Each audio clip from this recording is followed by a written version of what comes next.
Hello students, कल मैंने आपको स्ट्रक्चर एंड बॉन्डिंग के कुछ एक पीडीएफ भेजी थी। उसमें सारा चैप्टर था बट शॉर्ट में था।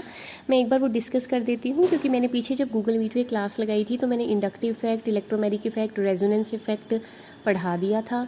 उससे पहले मैंने जो आपको यूट्यूब वीडियो भेजी थी उसमें मैंने हाइड्रोजन बॉन्डिंग सारी एक्सप्लेन कर दी थी।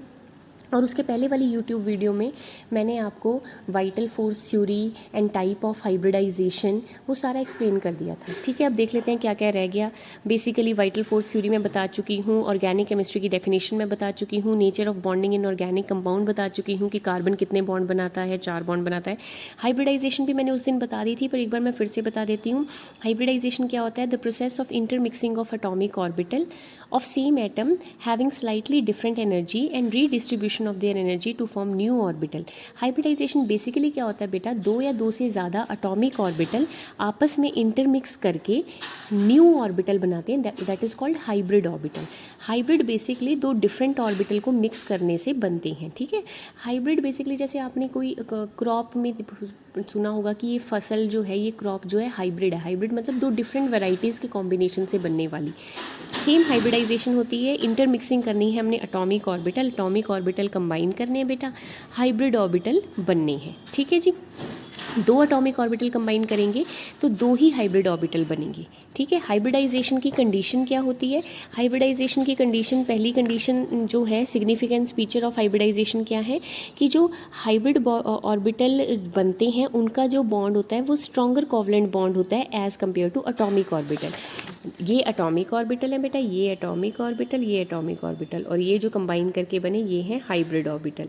तो हाइब्रिड ऑर्बिटल का जो बॉन्ड होगा वो ज़्यादा स्ट्रॉन्ग होगा अटोमिक ऑर्बिटल से। सेकेंड पॉइंट, जितने अटोमिक ऑर्बिटल कंबाइन करेंगे उतने ही हाइब्रिड ऑर्बिटल बनेंगे। अगर दो अटोमिक ऑर्बिटल कंबाइन किए तो दो हाइब्रिड ऑर्बिटल ही बनेंगी।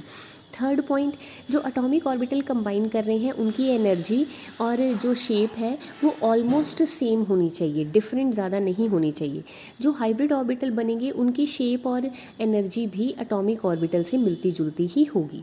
हाइब्रिडाइजेशन में हाफ फील्ड ऑर्बिटल भी पार्ट ले सकता है, फुली फील्ड ऑर्बिटल भी पार्ट ले सकता है, और एम्प्टी ऑर्बिटल भी पार्ट ले सकता है। हाइब्रिडाइजेशन की कोई कंडीशन नहीं है, हाफ फील्ड भी ले सकता है, फुली फील्ड भी ले सकता है और एम्प्टी भी ले सकता है। ठीक है, कौन कौन सी हाइब्रिडाइजेशन होती हैं? अगर आपको मैंने हाइब्रिडाइजेशन का एक पहले यूट्यूब पे वीडियो सेंड की थी आपकी, जब हमने केमिकल बॉन्डिंग किया था तो उसमें मैंने बताया था कि कई तरह की हाइब्रिडाइजेशन होती है। एक होती है एसपी में एक एस का ऑर्बिटल और एक पी का ऑर्बिटल कंबाइन करता है, उसकी शेप होती है लीनियर। फिर होती है sp2, उसमें एक एस का और पी के दो कंबाइन करते हैं, उसकी शेप होती है ट्राइगनल प्लेनर। फिर एक एस का और पी के चार ऑर्बिटल कंबाइन करते हैं और इसकी शेप होती है टेट्राहेड्रल। पी के पास 3 ही ऑर्बिटल होते हैं, तो पी के बाद अब कौन सा भरेगा? डी भरेगा।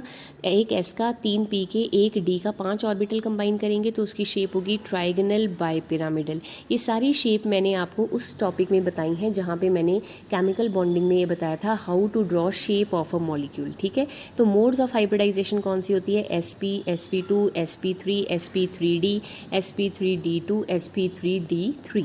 ठीक है, जब sp3d2 होगी तो ऑक्टाहेड्रल शेप, जब sp3d2 होगी तो पेंटागनल बाइपिरामिडल शेप। ठीक है, लेकिन जनरली जो कार्बन बनाता है वो sp3 बनाता है, क्योंकि कार्बन के पास बेटा 4 वैलेंस इलेक्ट्रॉन होते हैं, उसने 4 ही बॉन्ड और बनाने होते हैं, तो बेसिकली sp3 हाइब्रिडाइजेशन सिंपल होती है। अगर कार्बन डबल बॉन्ड बना ले तो उसके पास C डबल बॉन्ड C बना ले तो उसकी हाइब्रिडाइजेशन हो जाती है sp2।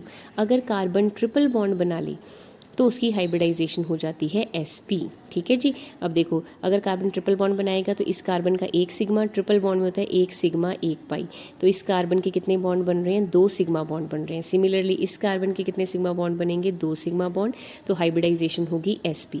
जब कार्बन डबल बॉन्ड बना लेगा तो 1 सिग्मा, 2 सिग्मा, डबल बॉन्ड में 1 सिग्मा एक पाई, कितने सिग्मा बॉन्ड हो गए बेटा? 3 सिग्मा। 3 सिग्मा बॉन्ड का मतलब sp2 हाइब्रिडाइजेशन। सिमिलरली ये कार्बन भी बेटा 3 सिग्मा बॉन्ड बना रहा है, 3 सिग्मा का बॉन्ड sp2 हाइब्रिडाइजेशन। तो अगर कार्बन सिंगल बॉन्ड बनाता है तो मतलब 4 sigma bond, sp3 hybridisation, tetrahedral geometry. अगर कार्बन डबल बॉन्ड बनाता है तो sp2 hybridisation, 3 sigma bond, trigonal planar geometry. अगर कार्बन ट्रिपल बॉन्ड बनाता है तो sp हाइब्रिडाइजेशन, लीनियर ज्योमेट्री। ठीक है, सिग्निफिकेंट फीचर ऑफ हाइब्रिडाइजेशन मैं बता चुकी हूँ आपको कि क्या क्या कंडीशन है हाइब्रिडाइजेशन की। आगे बेटा आगे आ जाता है बॉन्ड लेंथ। बॉन्ड लेंथ क्या होता है? Distance between centre of two bonded atom. दो एटम ने अगर आपस में बॉन्ड बनाया है तो उनके जो सेंटर का डिस्टेंस है उसे कहते हैं बॉन्ड लेंथ। ठीक है। Bond length size of atom के डायरेक्टली प्रोपोर्शनल होती है, जितना ज़्यादा साइज उतनी ज़्यादा bond length. Multiplicity of bond के इन्वर्सली प्रोपोर्शनल होती है, जितनी मल्टीप्लिसिटी ज़्यादा। मल्टीप्लिसिटी मतलब अगर सिंगल बॉन्ड बनाया है तो ज़्यादा बॉन्ड लेंथ, अगर डबल बॉन्ड बनाया है तो कम बॉन्ड लेंथ, अगर ट्रिपल बॉन्ड बनाया है तो और कम बॉन्ड लेंथ। मतलब मल्टीप्लिसिटी के ऑपोजिट है, अगर ट्रिपल बॉन्ड तो कम बॉन्ड लेंथ, अगर सिंगल बॉन्ड तो ज़्यादा bond length. Type of hybridisation. Type of hybridisation अगर सिंगल बॉन्ड है, सिंगल बॉन्ड मतलब अगर sp3 हाइब्रिडाइजेशन है तो ज़्यादा, अगर sp2 है तो कम, अगर sp है तो सबसे कम। ठीक है। मतलब जैसे मल्टीप्लिसिटी ऑफ बॉन्ड है वैसे ही टाइप ऑफ हाइब्रिडाइजेशन है।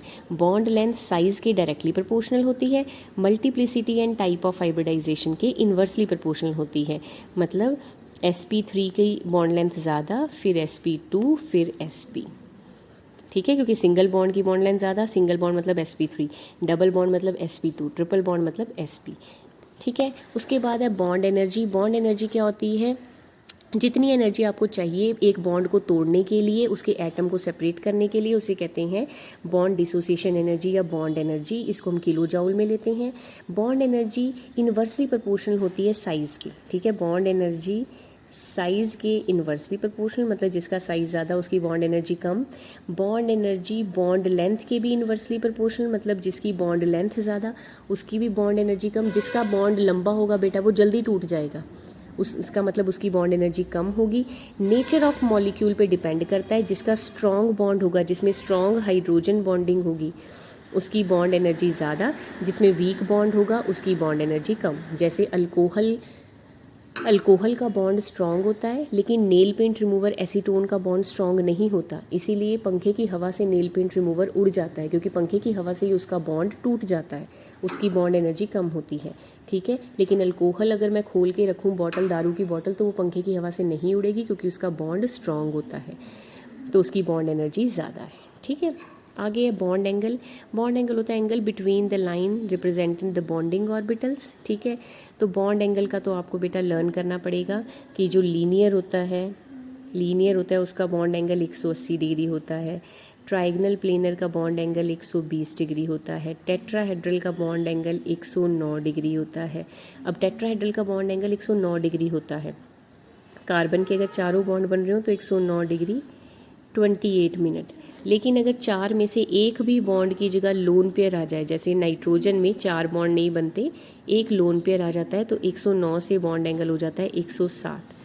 वाटर में 4 बॉन्ड की जगह सिर्फ 2 बॉन्ड बनते हैं, 2 लोन पेयर आ जाते हैं, तो बॉन्ड एंगल हो जाता है 104 डिग्री। मतलब जैसे जैसे लोन पेयर आते हैं बॉन्ड एंगल डिक्रीज होना शुरू हो जाता है। यहाँ पे 4 बन रहे थे तो 109 डिग्री, यहाँ पे 3 ही बन रहे हैं, चौथे बॉन्ड की जगह एक लोन पेयर आ गया तो 107 डिग्री। यहाँ पे 2 ही बन रहे हैं, 2 लोन पेयर आ गए तो 104 डिग्री। तो जैसे जैसे लोन पेयर बढ़ते रहते हैं बॉन्ड एंगल घटता रहता है। आगे आ जाता है localised D bond and delocalised chemical bond. Localised D bond होता है बेटा जो मूवमेंट नहीं करता, जैसे अभी सी डबल बॉन्ड सी है, ये यहाँ पे फिक्स है, इधर उधर मूव नहीं कर रहा, that is localised D bond, जिसमें रेजोनेंस नहीं हो पाती, that is localised D bond. Delocalised होती है जिसमें रेजोनेंस होती है। जब आपने बेंजीन का रेजोनेटिंग स्ट्रक्चर बनाया था तो एक बार 3 डबल बॉन्ड ऐसे थे, फिर अगले स्ट्रक्चर में 3 डबल बॉन्ड जो अगली 3 पोजीशन थी उन पे चले गए थे।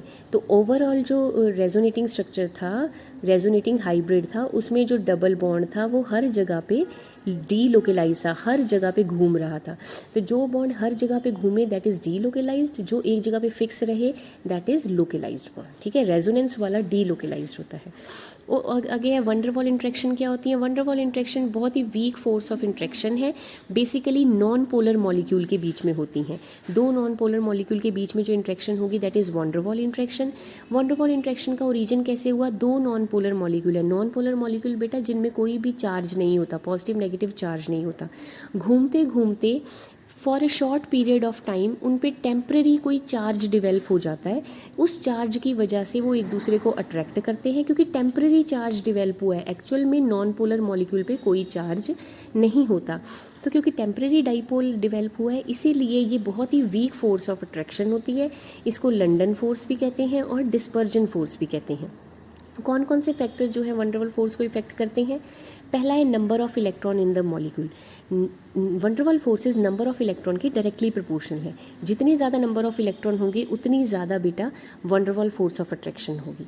Van der Waals force of attraction size of molecule के भी डायरेक्टली प्रोपोर्शनल है। जितना साइज ऑफ एटम होगा उतनी ज़्यादा वंडरवॉल फोर्स ऑफ अट्रैक्शन होगी।